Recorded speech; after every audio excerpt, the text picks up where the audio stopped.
여러분 안녕하십니까? 이어서 광주에서 전해드립니다. 김영록 전남지사가 조기 대선이 치러질 경우 더불어민주당 경선에서 연대 없이 완주하겠다는 의사를 밝혔습니다.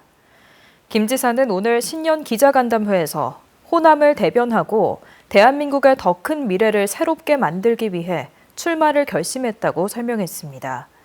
이어 당내 경선에서 후보 간 연대와 네거티브 없이 끝까지 완주하겠다며 지사직은 유지한 채 경선에 도전하겠다는 뜻을 전했습니다. 전남의 출생아 수가 2015년 이후 9년 만에 처음으로 증가할 걸로 기대되면서 전라남도가 관련 지원 강화에 나섭니다.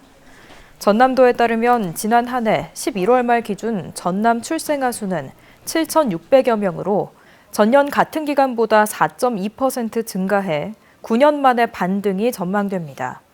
전라남도는 이에 따라 올해 출산가정 대상 맞춤형 방문 건강관리 서비스 제공 등 관련 39개 사업에 615억 원을 투자할 예정입니다.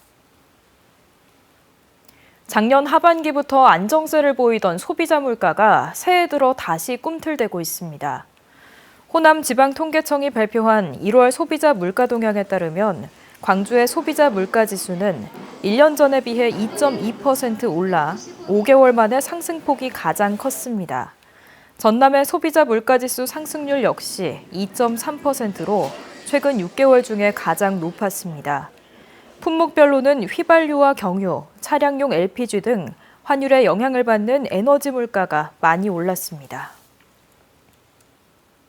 제주항공 참사 진상규명을 위한 국회 특위 대응이 본격화됩니다.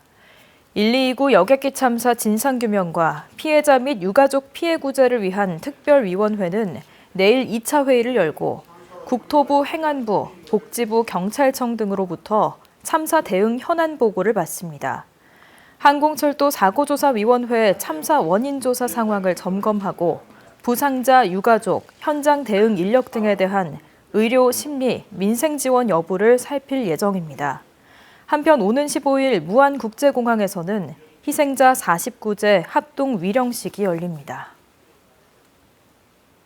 정부가 쌀 공급 과잉을 해소하겠다며 지자체별로 감축할 벼 재배 면적을 할당한 것과 관련해 지역 농업계가 강력 반발했습니다. 전국농민회 총연맹 광주시 농민회는 오늘 광주시청 앞에서 기자회견을 열고 전국 벼 재배 면적을 12% 감축해 농민 소득을 올리겠다는 정부의 계획은 쌀 수입을 중단하는 대신 식량 주권을 포기하는 방식이라며 쌀 공급 과잉을 해소하려는 꼼수라고 주장했습니다. 농민들은 벼 재배 면적 조정제 백지화를 위해 재산권 침해에 대한 헌법 소원을 제기하는 한편 양곡관리법 등의 개정을 촉구하는 집단 행동에도 나서겠다고 예고했습니다. 광주 북부경찰서는 음주운전을 하다 시내버스를 들이받은 혐의로 31살 남성을 붙잡아 조사하고 있습니다. 이 남성은 어젯밤 10시쯤 광주 북구 독림동의 한 도로에서 음주운전을 하다 멈춰있던 시내버스 뒤편을 들이받은 혐의를 받고 있습니다. 경찰 조사 결과 사고 당시 이 남성의 혈중 알코올 농도는 면허 취소 수준인 걸로 드러났습니다. 광주지법 형사 2부 김영하 부장판사는 수년간 염전에서 장애인들을 착취한 혐의로 기소된 50대 남성 장모 씨에 대한 항소심에서 징역 5년과 벌금 200만 원을 선고했습니다. 장 씨는 신안군에서 염전을 운영하며 7년여간 장애인 근로자들의 임금을 가로채거나 이들의 명의를 도용해 대출받는 수법으로 3억 4천여만 원을 가로챈 혐의로 기소됐습니다. 올해 광주시 전기자동차 보조금 지급 규모가 총 1,766대 204억 원으로 확정됐습니다. 올해부턴 전액 지원되는 차량 가격이 5,500만 원에서 5,300만 원으로 낮아지면서 보조금 규모도 승용차 중대형 기준 최대 910만 원으로 전년 대비 110만 원 줄었습니다.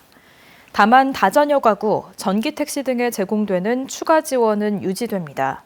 지원되는 차종의 경우 승용차가 1,500여 대로 가장 많고 화물 180여 대, 승합 15대 등입니다. 광주 지역 소상공인 자영업자에게 담보 없이 저금리로 대출과 이자를 지원하는 특례 보증 규모가 올해 늘었습니다. 광주시와 광주은행을 비롯한 7개 은행은 광주신용보증재단에 총 700억 원 상당의 지원금을 출연했습니다.